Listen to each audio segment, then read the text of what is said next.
Welcome दोस्तों। आज हम सीखेंगे सी लैंग्वेज में कैरेक्टर एरे का प्रयोग।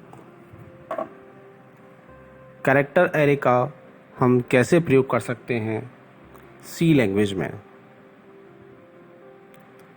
इसके अलावा हम सीखेंगे कैरेक्टर क्या होता है, स्ट्रिंग क्या होती है, फंक्शंस क्या होते हैं, स्ट्रिंग से संबंधित फंक्शंस कौन कौन से होते हैं। आइए देखते हैं। Character array. यदि एरे में किसी कैरेक्टर को स्टोर करते हैं तो उसे कैरेक्टर एरे कहते हैं। अगर आपने कोई एरे बनाया जिसमें आप किसी कैरेक्टर को स्टोर करते हैं तो वह कैरेक्टर एरे कहलाएगा। अभी तक हमने इंटीजर टाइप के एरे पढ़े थे। इंटीजर एरे कैसे बनाते हैं यह हमने देखा था। अब हम देखेंगे कैरेक्टर टाइप का एरे कैसे बनाते हैं। तो पहले तो हमें याद रखना है कि कैरेक्टर एरे होता क्या है। अगर आप किसी एरे में कैरेक्टर स्टोर करते हैं, अक्षर स्टोर करते हैं, तो उसे हम कैरेक्टर एरे कहते हैं। अब इसका सिंटैक्स क्या है? इसका सिंटैक्स है कैरेक्टर डेटा टाइप स्पेस देके एरे का नाम, उसका साइज। इसका उदाहरण है CHR स्पेस STR3। यहाँ पर जो CHR लिखा हुआ है, ये CHR एक डेटा टाइप है। और किस टाइप का डेटा टाइप है? ये कैरेक्टर टाइप का डेटा टाइप है। डेटा टाइप इंटीजर टाइप भी हो सकता है, डेटा टाइप फ्लोट टाइप का भी हो सकता है, डेटा टाइप कैरेक्टर टाइप का भी हो सकता है। अगर आप किसी एरे में नंबर स्टोर करना चाह रहे हैं तो कैरेक्टर एरे का यूज़ करते हैं, इंटीजर का प्रयोग करते हैं, इंटीजर डेटा टाइप का। और कैरेक्टर स्टोर करना चाह रहे हैं तो कैरेक्टर डेटा टाइप का यूज़ करते हैं। तो यहाँ पर CHR जो है ये एक डेटा टाइप है, कैरेक्टर डेटा टाइप है। और STR ये एरे का नाम है। और साइज में हमने यहाँ पे 3 लिखा हुआ है। इसका मतलब ये कि मैं इस कैरेक्टर एरे में 3 कैरेक्टर स्टोर कर सकता हूँ। तो जितने भी कैरेक्टर आप स्टोर करना चाहते हैं वो यहाँ पे हम लिख सकते हैं। आगे देखते हैं इसका प्रोग्राम। तो इसका उदाहरण देखते हैं। वॉइड मेन से हमने प्रोग्राम स्टार्ट किया। इससे सी कंपाइलर को पता लगेगा कि आपका प्रोग्राम यहाँ से स्टार्ट हो रहा है। इसके बाद यहाँ पर मैंने एक कैरेक्टर टाइप का एरे बनाया। उसके लिए मैंने लिखा है यहाँ पे CHR और एरे का नाम मैंने A लिख दिया और साइज दे दिया 3। इसका अर्थ ये है कि इस एरे में मैं कोई भी 3 कैरेक्टर स्टोर कर सकता हूँ। तो ये तो मैंने इसका साइज बता दिया। अब स्टोर कैसे करेंगे? स्टोर करने का तरीका ये है, मैंने एरे का नाम लिखा, एरे का नाम मैंने A लिखा है, आप चाहे तो B ले सकते हैं या XYZ कोई भी चीज़ कोई भी नाम आप ले सकते हैं। तो यहाँ तो A लिया है तो दोबारा यहाँ पे मुझे बार बार A ही का ही प्रयोग करना पड़ेगा। इसके बाद मैंने पोजीशन दी है। अब जो एरे होता है वो हमेशा 0 से स्टार्ट होता है। तो एरे की 0 पोजीशन पे मैंने A को स्टोर कर दिया। फिर मैंने लिखा एरे की 1 पोजीशन इक्वल टू B। तो B जो है वो 1 पोजीशन पे स्टोर हो जाएगा। A 2 position equal to C। इससे एरे की 2 पोजीशन पे सी स्टोर हो जाएगा। तो इस प्रकार मैंने 3 कैरेक्टर एरे में अलग अलग पोजीशंस पे अलग अलग स्थिति में स्टोर कर दिए। अब इन्हें अगर प्रिंट करना हो तो उसके लिए मैं printf कमांड का यूज़ करूँगा। printf लिखा मैंने, ब्रैकेट में मैंने डबल कोट्स में लिखा %c। देखो अब नई चीज़ है, पहली बार हम यूज़ कर रहे हैं। %c का यूज़ करते हैं कैरेक्टर को प्रिंट करने के लिए, ये कंट्रोल स्ट्रिंग कहलाती है। इससे पहले हमने %d का प्रयोग किया था। %d इंटीजर नंबर को प्रिंट करने के लिए प्रयोग में लाई जाती है और उसका int डेटा टाइप के साथ प्रयोग करते हैं। अगर आप chr का यूज़ कर रहे हैं तो आपको %c का यूज़ करना चाहिए। इससे जो भी आउटपुट आएगा वो कैरेक्टर फॉर्मेट में आएगा। फिर हमने कॉमा लगाया, उसके बाद मैंने एरे का नाम लिखा और एरे की पोजीशन दे दी। तो 0 पोजीशन पे जो भी डेटा होगा वो कैरेक्टर फॉर्मेट में प्रिंट हो जाएगा। तो इससे आउटपुट क्या आएगा, 0 पोजीशन पे क्या स्टोर है, 0 पोजीशन पे ए स्टोर है, तो ये ए प्रिंट हो जाएगा और कैरेक्टर के रूप में प्रिंट हुआ, नंबर के रूप में नहीं। तो इस तरह से हम कैरेक्टर एरे का यूज़ कर सकते हैं। अगर आपको बी प्रिंट कराना हो तो बस आपको यहाँ पे पोजीशन चेंज करनी है। ए की पोजीशन ए में 0 की जगह 1 लिख देंगे। यहाँ पर अगर आप 1 लिख देंगे तो इस पोजीशन पे जो भी कैरेक्टर होगा वो प्रिंट हो जाएगा। अगर आपको सी प्रिंट कराना है तो यहाँ पे मैं 2 लिख दूँगा।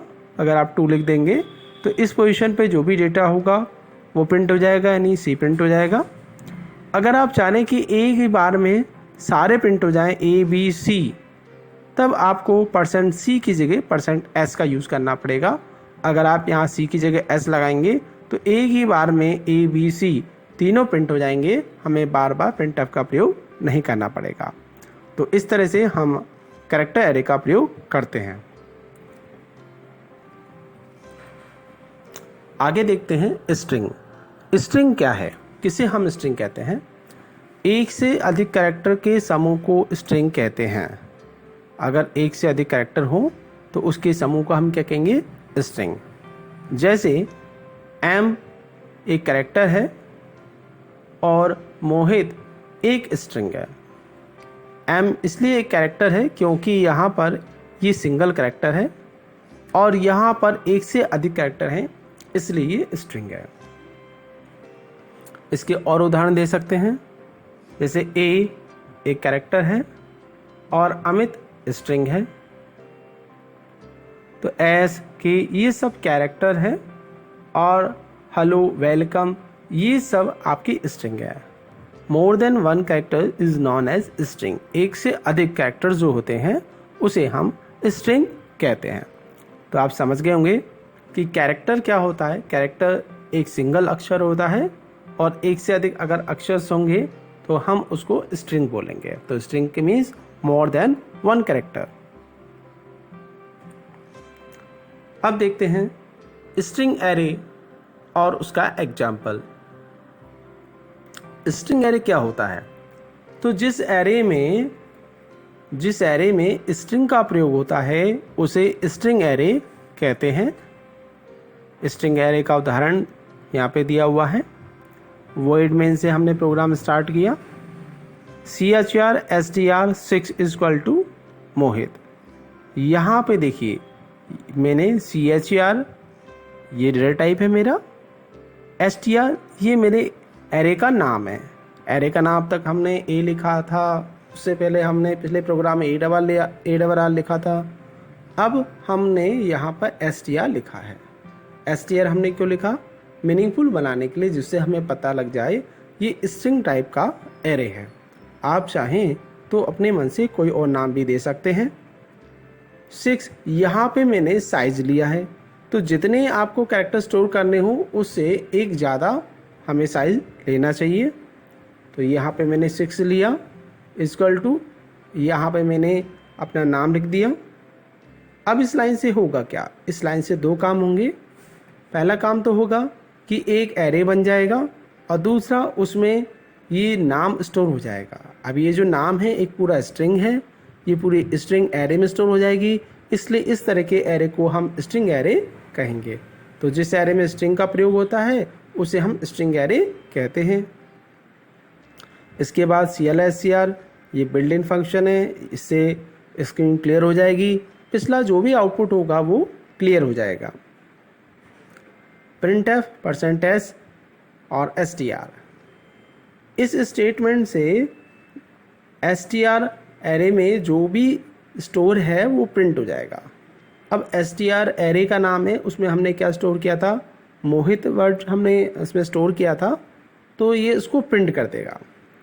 अगर मैंने यहाँ पे C लगाया होता तो एक ही कैरेक्टर प्रिंट होता, लेकिन मैंने यहाँ पे S का प्रयोग किया है, इसलिए पूरा नाम जो भी है वो सारे कैरेक्टर प्रिंट हो जाएंगे, पूरी तरह स्ट्रिंग प्रिंट हो जाएगी। आउटपुट इसका क्या आएगा, ये इसका आउटपुट मोहित प्रिंट हो जाएगा। यानी यहाँ पे जो भी आप वर्ड लिखेंगे वो वर्ड एरे में स्टोर हो जाएगा और वो प्रिंट हो जाएगा। इस तरह से हम स्ट्रिंग एरे का प्रयोग करते हैं। आगे देखते हैं function in C language. Function क्या होते हैं? सी भाषा में छोटे उपयोगी प्रोग्रामों को फंक्शन कहते हैं। इसके दो प्रकार हैं, बिल्ट इन फंक्शन और user defined function. C language एक बहुत ही पावरफुल लैंग्वेज है और कई प्रकार के कामों को करने के लिए इसमें पहले से ही कुछ फंक्शंस बने हुए होते हैं, कई छोटे छोटे प्रोग्राम बने हुए होते हैं जिन्हें हम फंक्शंस कहते हैं। इन्हें दो कैटेगरी में डिवाइड किया गया है, एक तो है बिल्ट इन फंक्शन और दूसरा है यूज़र डिफाइंड फंक्शन।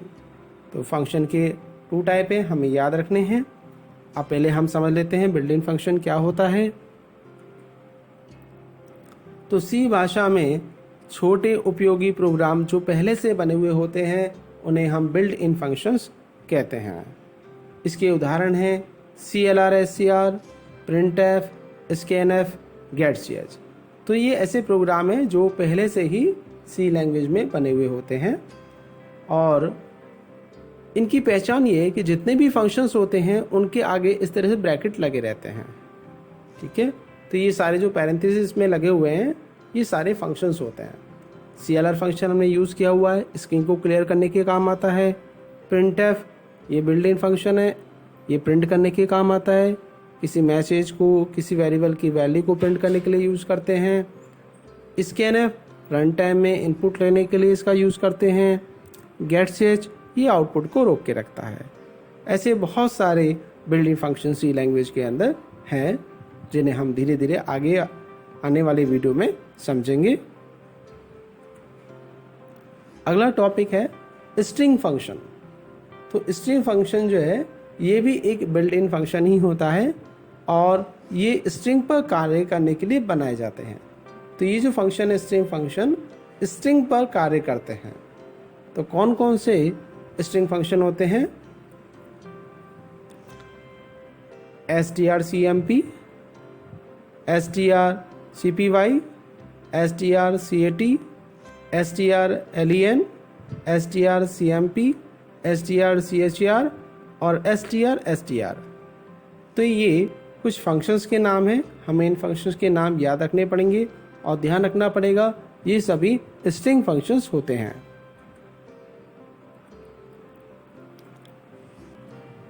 तो एक बार हम रिवाइज कर लेते हैं कि हमने कौन कौन से टॉपिक आज देखे। आज हमने देखा कैरेक्टर एरे। कैरेक्टर एरे क्या होता है? ऐसा एरे जिसमें हम कैरेक्टर का यूज़ करते हैं उसे कैरेक्टर एरे कहते हैं। It use to store character. ये इसके बाद हमने इसका प्रोग्राम देखा था कैरेक्टर एरे का। इसके बाद हमने पढ़ा था स्ट्रिंग के बारे में। स्ट्रिंग क्या होती है? More than one character is known as string. एक से अधिक कैरेक्टर के समूह को हम स्ट्रिंग कहते हैं।